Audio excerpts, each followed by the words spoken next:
महापालिकेच्या वतीने 10,000 वृक्षरोपट्यांचे वाटप, वृक्षारोपण मोहीम, वसुंधरा शपथ तसेच पर्यावरणपूरक विविध संकल्प करून जागतिक पर्यावरण दिन उत्साहाने साजरे करण्यात आला। 5 जून हा दिवस जागतिक पर्यावरण दिन म्हणून जगभरात साजरा केला जातो। आपले शहर स्वच्छ, सुंदर तसेच पर्यावरणपूरक ठेवण्यासाठी महापालिका प्रयत्नशील आहे।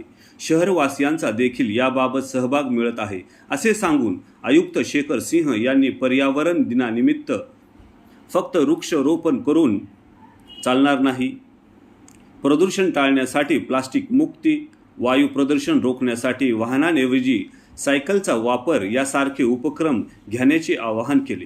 सदर कार्यक्रम अतिरिक्त आयुक्त प्रदीप जांभळे पाटील, उपायुक्त रवी किरण घोडके, अण्णा बोदडे, जनता संपर्क अधिकारी प्रफुल्ल पुराणिक, उद्यान अधिरक्षक राजेश बसावे, उद्यान अधिरक्षक प्रवण ढवळे, उद्यान विभागातील कर्मचारी, माळी व प्रशिक्षणार्थी व नागरिक उपस्थित होते। सदर कार्यक्रम देवराई फाउंडेशनचे धनंजय शेटबाळे तसेच ग्रीन यात्रा संस्थेचे दीपक सरगल तसेच स्वानंदी महिला संस्था रावेत, सावित्री भजनी मंडळी, ज्येष्ठ नागरिक संघ, रोटरी क्लब सदस्य सहभागी झाले होते। याच दरम्यान डिफेन्स फोर्स लीग व DFT फाउंडेशन यांच्या वतीने जागतिक पर्यावरण दिन पिंपरी चिंचवड शहरात उत्साहाने साजरी करण्यात आला। पिंपरी चिंचवड शहर, पुणे जिल्हा, महाराष्ट्रातील लोकप्रसिद्ध डिफेन्स फोर्स लीग व DFT फाउंडेशन यांच्या प्रमुख नरेश गोल्ला व माजी सैनिक रघुनाथ सावंत व इतर कर्मचारी वतीने पिंपरी चिंचवड शहरातील चिखली परिसरात स्थानिक नागरिक तसेच लोकप्रसिद्ध सामाजिक कार्यकर्ते, महिला बचत गट यांच्या संयुक्त विगमाने चिखली येथे वृक्षारोपण करून एक आदर्श व जागतिक पर्यावरण दिन साजरी करण्यात आला आहे। थँक्यू। जास्ती काय बोलणार नाही। आज या ठिकाणी घरकुल परिवार, आम्ही घरकुल परिवार बोलतो, या परिवाराच्या वतीने जागतिक पर्यावरण दिनानिमित्त घरकुलच्या सर्व सभासदांच्या वतीने ज्यांनी याच्यात सहकार्य केलेले आमच्या सर्वांकडून DFL group, defence force league ज्या संस्थेत मी अध्यक्ष आहे, यांच्या वतीने आपल्याला सर्वांना अधिक शुभेच्छा।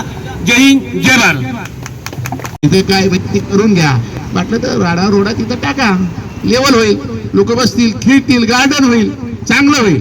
म्हणून आमचं म्हणणं आहे की हे चांगल्या पद्धतीने कामकाज चाललेलं आहे।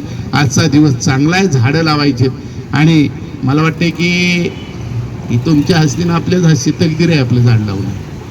बघा किती भाग्यवान आहे, लोकाला मोठ्या लोकांचं भाग्य नसतं, आपलं भाग्य आपणच स्वच्छता केली, आपलेच कर्मचारी आपला सन्मान करणार, आपल्या हातून आपलं झाड लावणार। आमचं एवढं भाग्य आहे की आमच्यासारखं भाग्यच कोणाचं मोठं नाही, खरं सांगतो, कोणाचंच मोठं नाही।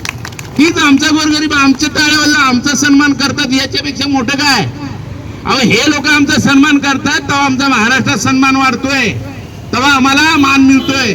आम्ही जरी झालो असेल नेता बिता तर साहेब तुमच्या सर्वांच्या याच्यावर झालेलो आहे, असं अजिबात होऊ शकत नाही।